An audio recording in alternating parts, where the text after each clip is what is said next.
తగలబెట్టండి sir Niranjan గారు. మనకి సినిమాలో ఉన్న కంటెంట్లో ఉన్నా కానీ అది ఇట్స్ అది స్క్రీన్లో కదా, ఇది లైవ్లో ఎక్స్పెక్ట్ చేయకుండా వచ్చిన వల్ల మేబీ ఇంపాక్ట్ ఎక్కువగా పడిందేమో.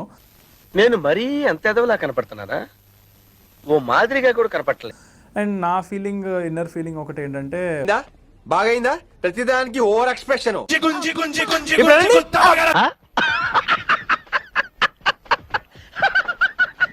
ఎందుకో జనాలకి టైం టు టైం ఒక పర్సన్ దొరికితే ఒక్కొక్కళ్ళ వీడియోలు చూస్తుంటే లైక్ వీడియో నాది ప్లే చేస్తారు,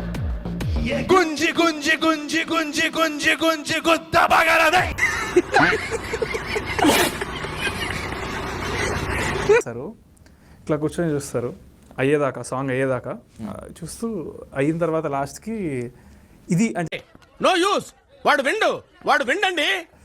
నేనే ఆ బూత్ కనిపెట్టినట్టు ఒక మాటతో లేచి 2 జేబుల్లో చేతులు పెట్టుకుని నడుచుకుంటూ వెళ్ళిపోతున్నాను. నేను ఎక్కడికి వెళ్తాను కూడా నాకు మరీ ఎక్స్ట్రీమ్ వెళ్ళిపోయి చేస్తున్నారు. సో నాకు అనిపిస్తుంది ఇంకా వాళ్ళందరూ శ్రీరామచంద్రులు, నేను విలన్.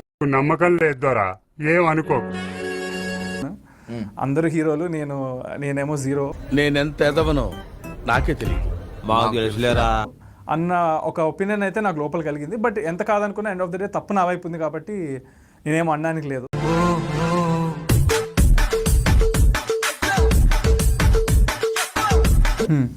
సిన్సియర్గా, హార్ట్ఫుల్గా సారీ చెప్తే అయిపోయేది కదా, ఇంత దాకా వచ్చేది కాదు. మీకు కొంచెం నోటితో ఎక్కువండి ప్లీజ్.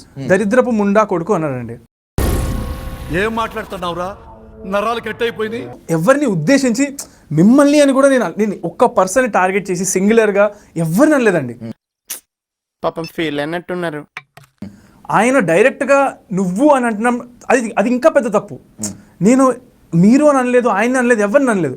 నేను అది క్యారెక్టర్ ఇమోషన్, క్యారెక్టర్ వాడి జోలికి వస్తే ఏమవుతుందో చెప్పే, అది సినిమాకి సంబంధించింది.